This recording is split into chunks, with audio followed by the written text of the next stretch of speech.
All right, let's talk about something that touches pretty much all of our lives, marriage.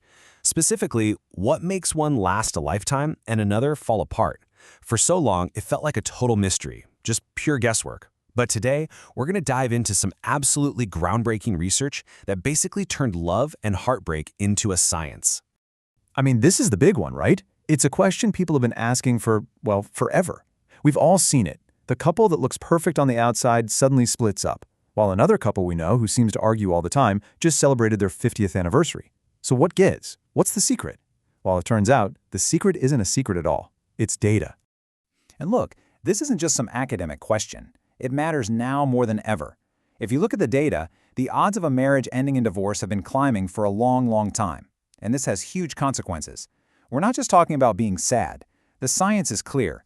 A disrupted marriage is one of the biggest predictors of getting sick and even of dying early.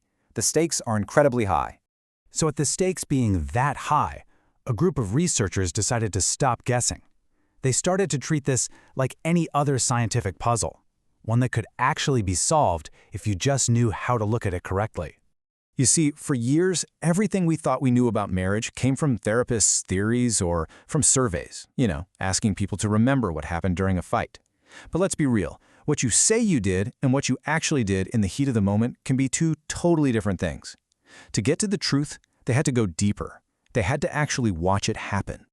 And this is where our main character, our detective, comes into the picture. A psychologist named Dr. John Gottman decided he was going to tackle this whole thing not with a therapist's couch, but with a laboratory. And his whole philosophy was pure Sherlock Holmes. He had this fundamental belief that all the clues you need to predict a marriage's future are right there, hidden in plain sight. You just had to stop simply seeing the arguments and start truly observing what was going on underneath. So what did he do? He built something he called the Love Lab. Seriously, he'd bring in real married couples, have them sit down and discuss a real point of conflict in their relationship, and he'd videotape the whole thing. But not just that. He also hooked them up to sensors to track their heart rate, their sweat, all of it. He wasn't collecting opinions anymore. He was collecting cold, hard data. And after watching thousands of hours of these tapes, something incredible started to happen. A pattern emerged. 4 specific ways of communicating that were so toxic, so deadly to a relationship, that Gottman gave them a pretty dramatic name: the 4 Horsemen of the Apocalypse.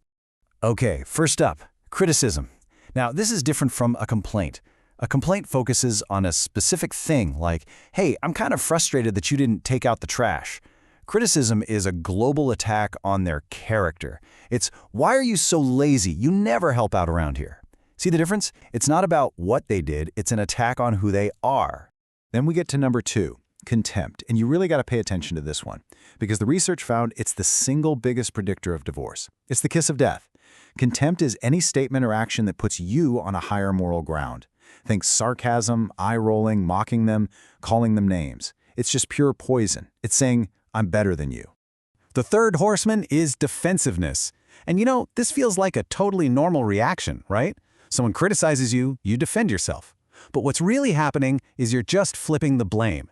When you say, well, maybe I wouldn't have done that if you hadn't done this first, you're really just saying, this isn't my problem, it's yours. And that just makes everything worse. And finally, we have stonewalling. This is when a partner just checks out. They get overwhelmed and they shut down. They might physically turn away, go silent, or suddenly get really interested in their phone. They've completely withdrawn from the conversation, which, of course, leaves their partner feeling totally alone and abandoned. But here's where it gets even more fascinating. These 4 behaviors, they aren't just words. The sensors in the Love Lab revealed that whenever the 4 horsemen showed up, something really dramatic was happening inside our bodies too. Gottman gave this state a name, flooding. And it's exactly what it sounds like. It's that feeling of being so totally swamped and overwhelmed by negativity that your system just short-circuits. It's your body's alarm system, your fight or flight response, kicking into high gear during an argument with your partner. And this isn't just a feeling. It's a real, measurable biological event. Your heart rate can spike over 100 beats per minute. Stress hormones flood your system, and the part of your brain that handles logic and problem solving, it basically goes offline. When you're flooded, it is physically impossible to have a constructive conversation. You can't listen, you can't solve problems, you're just surviving. So now the researchers have these two massive sets of clues, right? They have the four horsemen, the things you can see and hear, and they have the physiological data, that flooding happening on the inside.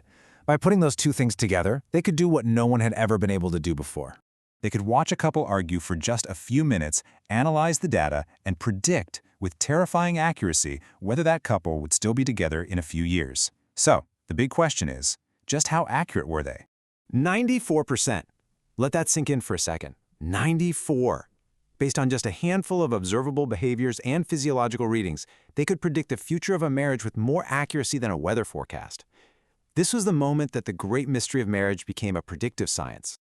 Okay, so that's the grim stuff. But the research didn't just stop at predicting failure.